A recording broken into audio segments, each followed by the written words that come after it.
সম্প্রতি কোটা সংস্কার আন্দোলনকে কেন্দ্র করে নাশকতাকারীদের হামলায় দেশের সম্পদ নষ্টের প্রতিবাদে বেলজিয়ামের রাজধানী ব্রাসেলসে মানববন্ধন হয়েছে।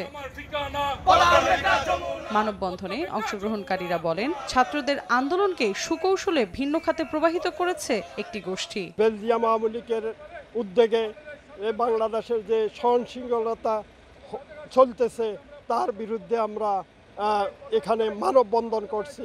নিরীহ ছাত্রদেরকে ব্যবহার করে যে জঙ্গি গোষ্ঠী আজকে দেশে নৈরাজ্য সৃষ্টি করতেছে, আমরা তাদের বিরুদ্ধে প্রতিবাদ জানাচ্ছি। বয়কট টেরোরিজম এবং বয়কট বিএনপি জামাত, এই স্লোগান নিয়ে আমরা এখানে এসেছি। যে আওয়ামী লীগ বাংলাদেশের জন্ম দিয়েছে, সেই আওয়ামী লীগের বিরুদ্ধে স্বাধীনতা বিরোধী চক্র যারা আমাদের স্বাধীনতাকে ৭১ গলা টিপে হত্যা করার চেষ্টা করেছিল, তারা আবার নতুন করে মেতে উঠেছে, ষড়যন্ত্র করছে।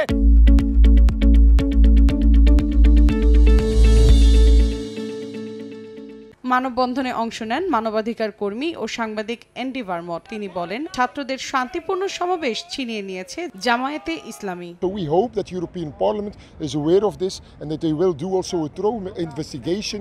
বেলজিয়াম আওয়ামী লীগ এই মানববন্ধন আয়োজন করে। এতে অংশ নেন সর্ব ইউরোপিয়ান আওয়ামী লীগ, নেদারল্যান্ডস আওয়ামী লীগ, বিভিন্ন মানবাধিকার সংগঠন ও ইউরোপের অন্যান্য দেশের স্থানীয় আওয়ামী লীগ সহ প্রবাসীরা। সময় সংবাদ, বেলজিয়াম।